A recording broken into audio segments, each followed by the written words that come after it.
क्षत्रिय समाज के धर्म रथ के भरूच के उमल्ला पहुंचने पर रथ का क्षत्रिय समाज द्वारा स्वागत किया गया। भारतीय जनता पार्टी के विरोध के लिए गुजरात के क्षत्रिय समाज ने धर्म रथ निकाला है, जो अलग अलग शहर जिलों में घूम रहा है। ये धर्म रथ भरूच जिला के झगड़िया तालुका के उमल्ला पहुंचा, जहां क्षत्रिय समाज के अग्रणियों द्वारा रथ का स्वागत किया गया। पुरुषोत्तम रूपाला की टिकट रद्द नहीं किए जाने पर क्षत्रिय समाज भारतीय जनता पार्टी का लगातार विरोध कर रहा है और उसी के भाग रूप निकाला गया धर्म रथ भरूच के उमल्ला, राजपाडी, झगड़िया जैसे अलग अलग गाँव में घूमा, जहां धर्म रथ की समाज के लोगों द्वारा आरती की गई और भारतीय जनता पार्टी का विरोध करते हुए नारेबाजी कर भारतीय जनता पार्टी के खिलाफ वोट करने की अपील भी की गई।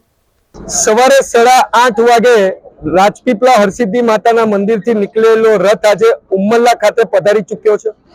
रथ या धर्म रथ ने जे रथ यात्रा छे ए धर्म रथनो मुख्य हेतु ए छे के समाजना तमाम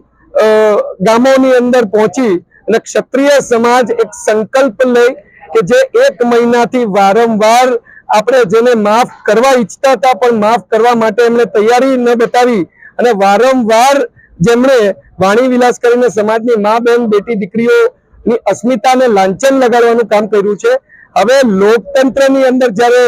19 તારીખ વીતા બાદ સંકલ્પ લેવામાં આવ્યો છે કે ગુજરાતની 24 બેઠકો પર તમામ જે ભારતીય જનતા પાર્ટીના ઉમેદવારો છે એ સમાજને હવે રૂપાલા લાગશે અને આ તમામ રૂપાલાઓને ઘરે પહોંચાડવા માટે ક્ષત્રિય સમાજ આગેવાની કરી તમામ સમાજોને સાથે રાખી અને આ યુદ્ધ આ લડાઈ લડશે। તમામ સમાજોની મા બેન દીકરીઓ માટેની આ લડાઈ ક્ષત્રિય સમાજ લડશે।